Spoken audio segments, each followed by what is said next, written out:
Halo semua, selamat datang di kuliah bebas. Jadi kuliah bebas ini nanti kita akan bahas banyak sekali mata kuliah tentang peternakan. Yang pertama kita akan bahas tentang industri unggas. Jadi kenapa kita harus belajar tentang industri unggas?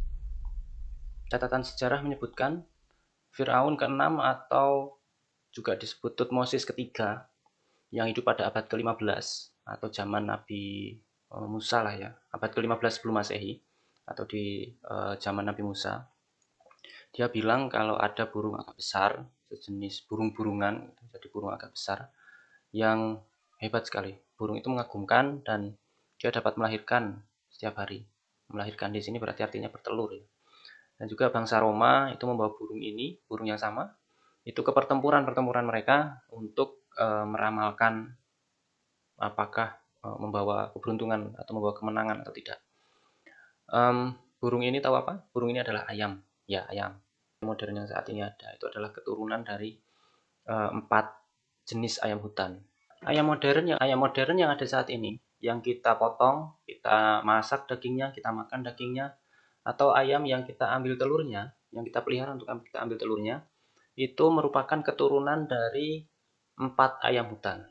4 ayam hutan saling kawin, melakukan persilangan. Lalu ayam hutan itu keturunan-keturunannya itu menghasilkan ayam-ayam yang biasa kita pelihara saat ini. Yang kita pelihara, terus yang sekarang bisa dipotong, yang jadi kita makan dagingnya, ataupun yang dipelihara untuk dijadikan telurnya. Nah, nenek moyang ayam modern yang ada saat ini itu ada 4 bangsa ayam hutan. 4 bangsa ayam hutan ini tersebar di sekitar India dan juga di Asia Tenggara. Jadi nenek moyang seluruh ayam yang ada di dunia itu 4 jenis ayam hutan yang tersebar di India sampai ke Asia Tenggara dan di area India hingga Asia Tenggara. Salah satunya di Indonesia. Jadi nenek moyang ayam yang ada di dunia itu salah satunya ada di Indonesia.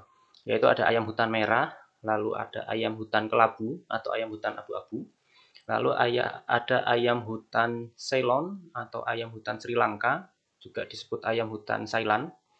Terus ada juga ayam hutan hijau. Nah, ayam hutan hijau ini yang banyak ada di Indonesia. Tapi sebagian besar ayam hutan merah yang paling dominan. Jadi ayam hutan merah ini yang paling dominan. Dari keempat ayam hutan ini melakukan persilangan, kemudian jadilah ayam modern yang ada sekarang, yang kita pelihara, baik itu untuk menjadikan daging, menghasilkan telur, ataupun yang lain-lain. Lalu siapa sih yang nggak makan ayam, nggak makan daging ayam, atau yang nggak makan telur? Manusia, kecuali vegan ya, kecuali orang vegetarian, ya yang herbivora atau yang herbivora itu semua orang kan makan ayam. Jadi karena sejarah ayam sampai pemanfaatannya ayam seperti saat ini, jadi penting untuk kita untuk mempelajari industri ayam atau industri perunggasan, terutama bagi kita yang ada di bidang peternakan.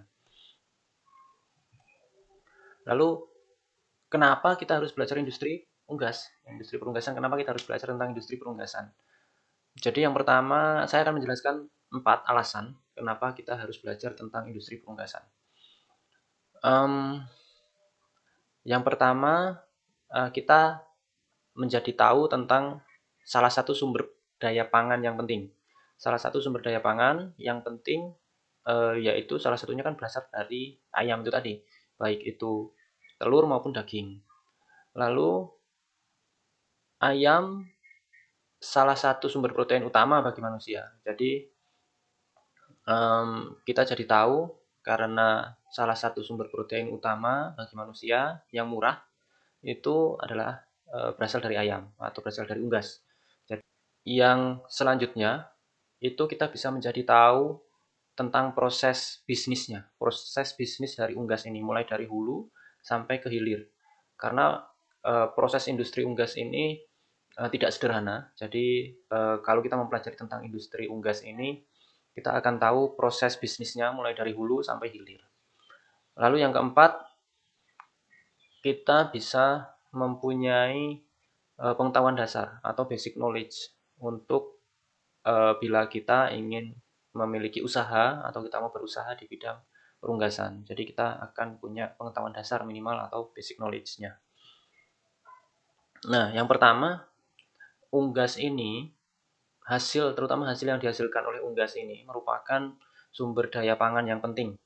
Laporan dari FAO, UN ya, laporan FAO dari PBB, laporan dari FAO dari tahun 2021, dan diprediksi sampai tahun 2030 produksi dan konsumsi daging ayam dibandingkan dengan daging-daging lainnya itu persentasenya paling besar. Jadi di seluruh dunia, baik itu di negara berkembang maupun di negara maju, produksi dan konsumsi daging ayam dibandingkan dengan konsumsi ataupun produksi daging-daging yang lain itu merupakan yang paling besar persentasenya. Lalu FAO juga melaporkan tren produksi telur itu akan terus meningkat. Yang pertama tadi produksi daging dan konsumsinya. Lalu yang selanjutnya produksi telur. Produksi telur itu terus meningkat trennya di dunia. Hal ini berhubungan dengan tren naiknya populasi manusia. Jadi karena populasi manusia juga semakin lama semakin banyak, lalu manusia ini butuh makan, semakin banyak mulut yang harus diberi makan, maka produksi dari telur ini otomatis juga meningkat. Tadi juga seperti daging ayam ya. Lalu ayam ini juga merupakan salah satu sumber protein utama bagi manusia. Karena memang sumber protein itu banyak, ada dari nabati, ada dari hewani. Tapi ketika dari hewani, sumber protein dari hewan yang paling salah satu yang paling penting atau yang paling utama itu dari ayam. Baik itu dagingnya maupun dari telurnya. Dan yang perlu diketahui lagi, sumber protein dari ayam ini termasuk yang paling murah dibandingkan dengan sumber-sumber protein yang lain. Misalkan kalau kita hitung dengan harga yang rata-rata ya, harga rata-rata, harga per gram proteinnya, kalau kita misalkan beli protein, katakanlah kita beli protein, itu yang paling murah itu adalah daging ayam, kemudian telur ayam, lalu diikuti dengan ikan laut, ini secara umum ya, ikan laut, kemudian susu, lalu daging sapi dan daging domba. Jadi harga protein yang paling murah itu sebenarnya adalah daging ayam dan telur ayam. Jika dibandingkan dengan protein-protein hewani yang lain yang harganya relatif lebih mahal dibandingkan harga dari protein daging ayam maupun telur ayam. Lalu yang selanjutnya kita akan tahu proses bisnisnya. Jadi karena proses bisnis perunggasan ini tidak simple, jadi proses bisnis dari perunggasan itu mulai dari hulu, di upstream, sampai dengan di middle stream, di budidaya, lalu di downstreamnya, di hilirnya, itu terdiri dari berbagai macam sektor bisnis. Jadi di upstream itu ada banyak sektor bisnis, lalu di middle stream, begitu pula di downstream atau di hilirnya. Jadi proses mulai dibentuknya produk yang dikonsumsi oleh konsumen dari unggas, baik itu daging maupun telur, itu prosesnya panjang. Prosesnya panjang dan diawali dari pembentukan bibit ataupun pembentukan ayam khusus yang nantinya memproduksi daging maupun telur. Contohnya di upstream atau di area hulu. Di area hulu itu ada beberapa sektor bisnis. Ada beberapa sektor bisnis. Di antaranya adalah perusahaan genetik. Jadi ayam ini merupakan hasil persilangan sedemikian rupa. Jadi hasil persilangan antara satu bangsa dengan bangsa yang lain. Itu disilangkan, kemudian disilangkan terarah, lalu diseleksi. Persilangannya terprogram sehingga menghasilkan benar-benar ayam itu yang paling baik. Baik itu ditujukan untuk memproduksi daging maupun ditujukan untuk memproduksi telur. Jadi kalau ayam yang sekarang kita diproduksi itu sebenarnya tidak kan ada isu ya, isu untuk isu bahwa ayam itu disuntik hormon supaya dia cepat besar, atau disuntik hormon supaya dia bisa bertelur setiap hari. Nah, itu tidak terbukti. Jadi karena pada dasarnya ayam ini merupakan hasil persilangan saja. Jadi hasil persilangan, grading up, diseleksi, mana individu-individu yang bagus, itu disilangkan kembali dengan yang bagus, hingga akhirnya menghasilkan ayam yang benar-benar sudah hybrid, persilangan dan hasilnya bagus. Jadi dia bisa memproduksi daging dengan cepat dan efisien, dan juga bisa memproduksi telur dengan banyak dan cepat dan juga efisien. Itu. Lalu selain perusahaan genetik, nah perusahaan genetik ini dia menghasilkan yang namanya strain ayam. Biasanya kita menyebut strain ayam kalau di Indonesia. Jadi ayam hasil persilangan tadi, ayam yang sudah disilang-silangkan, menghasilkan namanya final stock atau komersial stock. Jadi ayam yang sudah memang diproduksi untuk menghasilkan daging atau menghasilkan telur. Jadi tidak ditujukan untuk disilangkan lagi dan dikawinkan lagi. Sektor bisnis yang lain yang ada di sektor hulu itu adalah pemeliharaan indukan atau biasa disebut dengan breeding farm. Nah, breeding farm ini dia memelihara indukan ayam yang hasilnya itu menghasilkan telur tetas, telur fertil, telur yang sudah dibuahi dari jantan dan betina. Yang telur tetas ini nantinya ditetaskan di perusahaan penetasan atau hatchery, ditetaskan di perusahaan penetasan, dan anak ayam yang ditetaskan di perusahaan peternakan, di perusahaan penetasan ini itu didistribusikan kepada peternak yang sudah siap untuk memelihara di budidaya akhir. Jadi anak ayam dari hatchery tadi, dari penetasan tadi, itu dipelihara oleh peternak. Ayam yang dipelihara ini untuk menghasilkan daging yang nantinya dipotong, atau menghasilkan telur yang telurnya untuk dikonsumsi, dan setelah selesai masa produksi telur dia diaskir dan dipotong juga ayamnya untuk ayam petelur. Jadi tidak untuk disilangkan lagi, tidak untuk dikawinkan lagi. Dan satu lagi info, kalau ayam petelur yang ada sekarang, yang telurnya kita makan setiap hari, itu ayam tersebut tidak dikawinkan dulu untuk menghasilkan telur. Jadi ayam tersebut makan pakan yang cukup, kemudian dia bisa maintain tubuhnya, dia bisa melakukan kegiatan dia sehari-hari untuk hidup, kemudian cukup untuk memproduksi telur, dia bisa bertelur sendiri tanpa dikawinkan. Ayam petelur yang ada saat ini. Jadi itu hasil dari seleksi genetik tadi. Jadi ada bangsa ayam atau jenis-jenis ayam yang dia mempunyai sifat tidak mengeram. Jadi ada ayam yang sifatnya tidak mengeram, karena yang kita ketahui kalau ayam kampung biasa ya dia mengeram ya, setelah bertelur dia mengeram. Tapi ada juga jenis ayam atau bangsa ayam yang dia setelah bertelur dia tidak mengeram. Oleh karena itu setelah dia bertelur, ditinggalkan telurnya, dia makan lagi, cukup nutrisinya untuk bertelur, dan dia bertelur lagi, bertelur tanpa mengeram. Jadi ayam jenis itulah yang diseleksi dan dipilih untuk dijadikan indukan. Anaknya atau hasil dari persilangannya itu merupakan ayam yang dipelihara sekarang untuk menghasilkan telur. Jadi ayam petelur yang ada saat ini itu bisa bertelur dalam tanda kutip secara otomatis. Asalkan dia makan cukup, dia bisa bertelur secara otomatis tanpa harus kawin dengan yang jantan.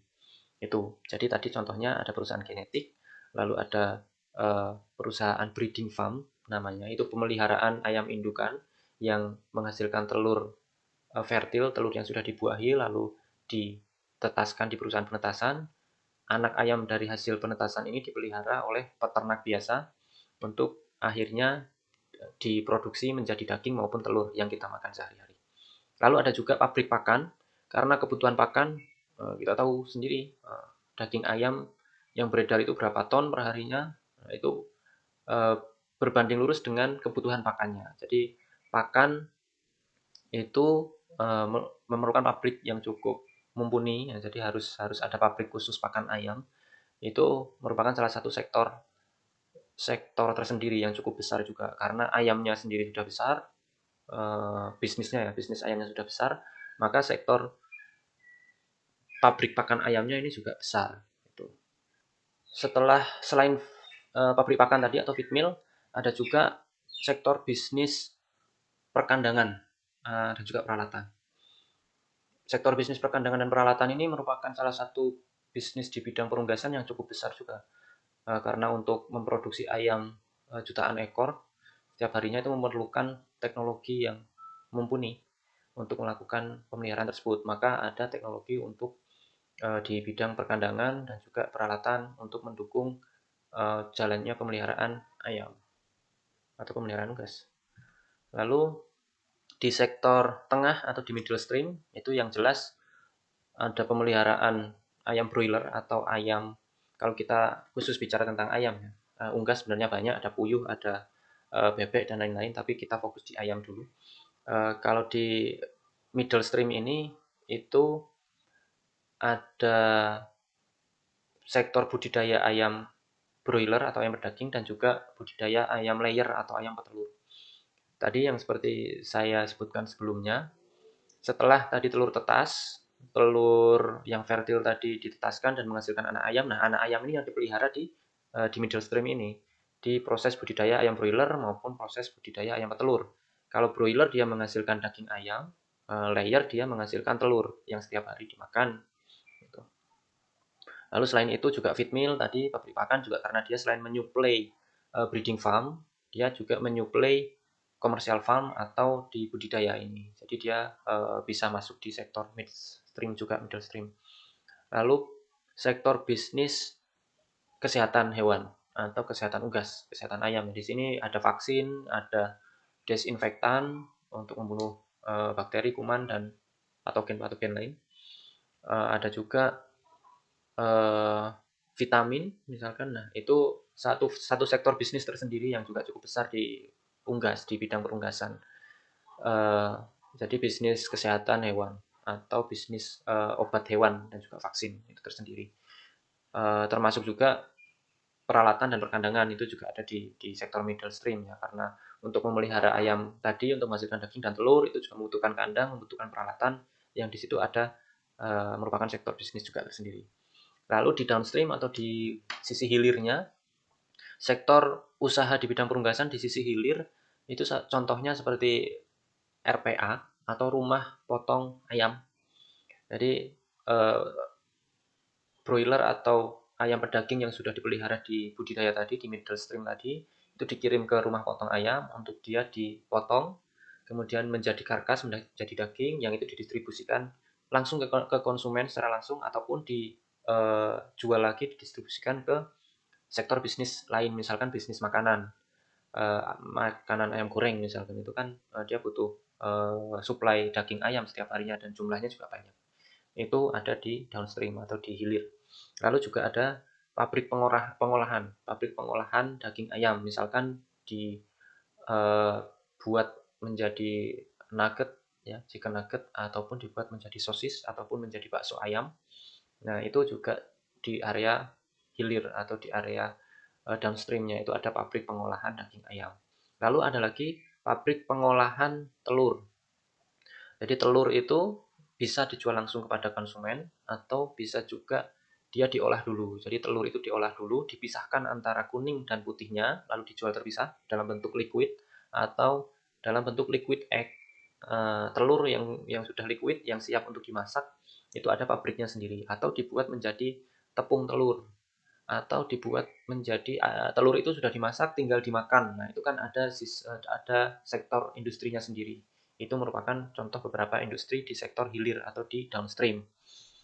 Nah,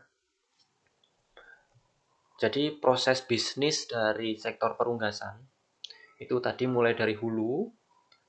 Di hulu itu ada perusahaan genetik ayam ya, yang dia eh, melakukan persilangan secara terarah dari ayam-ayam unggul yang dia mempunyai sifat-sifat tertentu yang mendukung untuk menghasilkan produk yang diinginkan, baik itu daging ayam maupun telur ayam.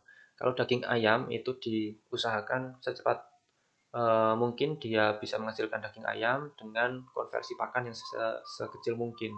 Jadi makannya sedikit, jadi dagingnya banyak. Nah, itu yang diinginkan. Nah, jadi proses di bagian hulu ini di perusahaan genetik tadi melakukan persilangan, melakukan seleksi dari ayam-ayam yang sudah terpilih dan akhirnya secara mudahnya seperti itu ya. Jadi dia dilakukan persilangan dan akhirnya menjadi ayam yang siap untuk memproduksi daging atau memproduksi telur. Mulai dari sana kan proses persilangan ini tadi banyak ya, dari ada ayam yang mempunyai sifat unggul satu dengan sifat unggul lainnya, itu disilangkan yang akhirnya nanti satu step di atasnya ayam yang dipelihara untuk konsumen akhir itu ada namanya parent stock atau yang tadi dipelihara di breeding farm tadi ya. Nah, jadi dari perusahaan genetik itu menjual parent stocknya, diekspor oleh mereka masuk ke Indonesia, dipelihara di Indonesia sebagai parent stock tadi. Parent stock atau indukan ayam satu step di atas komersial breed atau jenis komersial yang tadi dipelihara langsung dijual itu atau langsung dipotong.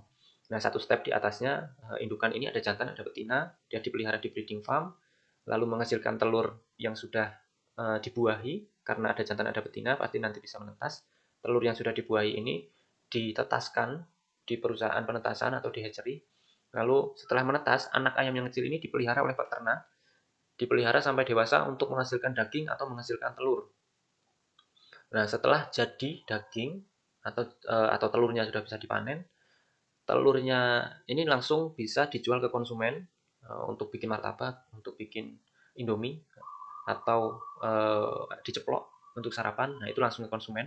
Atau telur ini bisa dijual ke sektor bisnis lain, misalkan diolah dulu menjadi telur yang siap makan atau telur yang siap masak, atau dia dijual ke sektor bisnis lain untuk diolah menjadi makanan lain, misalkan untuk menjadi biskuit, kue, dan lain-lain, itu yang membutuhkan telur, atau makanan lain yang membutuhkan telur, itu untuk ayam petelur. Kalau untuk ayam pedaging, itu setelah tadi dari proses budidaya di komersial farm, itu dipelihara, kemudian dagingnya sudah siap dipanen, itu bisa langsung dipotong, di RPA tadi dipotong, dagingnya bisa dijual langsung ke konsumen akhir, ataupun dijual ke sektor bisnis makanan lain, misalkan bisnis ayam goreng, bisnis ayam geprek, nah itu kan dari bisnis ke bisnis lagi. Nah, kurang lebih seperti itu untuk model bisnis di perunggasan. Jadi banyak ya, prosesnya panjang. Dan tadi pun di pemeliharaan breeding farm, di pemeliharaan parent stock maupun di pemeliharaan budidaya, sektor budidaya, itu pasti ada sektor-sektor bisnis lain. Misalkan tadi contohnya bisnis obat ataupun bisnis peralatan dan perkandangan. Nah, di situ juga ada bisnis lain sebelum dia menjadi produk akhir, baik itu daging maupun telur. Itu. Lalu setelah kita mengetahui semua proses bisnis di industri perunggasan, setelah kita tahu semua bisnis proses di unggas tadi, kita jadi tahu untuk memulai dasar apabila kita ingin berbisnis di bidang perunggasan ini. Apakah kita mau di hulu, di hilir, atau di tengah? Nah, itu kita jadi tahu sektor mana yang kira-kira cocok untuk kita. Lalu kita tahu apa saja yang dibutuhkan. Misalkan kita pengen bisnis di sektor tengah tadi yang menghasilkan telur. Jadi kita tahu apa saja yang harus dibutuhkan. Yang pertama jelas kita tahu harus punya kandang, harus punya peralatan, lalu kita punya bibit ayamnya. Bibit ayam yang bukan parent stock, tapi yang final stock, yang komersial stock. Itu yang bisa dibeli dari hatchery tadi, atau perusahaan pembibitan, atau perusahaan breeding. Itu dibeli, kemudian dipelihara, komersialnya, lalu menghasilkan telur. Kalau kita ingin mempunyai usaha di bidang tersebut. Lalu kita akan tahu harus perlu vaksin, perlu obat. Nah, itu hal yang harus kita ketahui. Lalu prospek bisnisnya sendiri itu juga masih terbuka luas karena tadi di awal laporan FAO tadi kebutuhan protein hewani itu masih sangat besar dan paling besar persentasenya dibandingkan dengan protein hewani yang lain itu adalah unggas. Baik itu telur, daging ayam terutama tadi ya. Dan juga untuk produksi telur itu trennya akan semakin lama semakin naik. Jadi dengan naiknya tren populasi manusia di dunia, tentu saja tren untuk memenuhi kebutuhan pangannya juga akan naik. Nah, jadi prospek bisnisnya seperti itu. Setidaknya akan terus dibutuhkan untuk makanan atau untuk pangan. Untuk video kali ini Terima kasih sudah menyaksikan. Kita ketemu di video yang lain. Sampai ketemu lagi.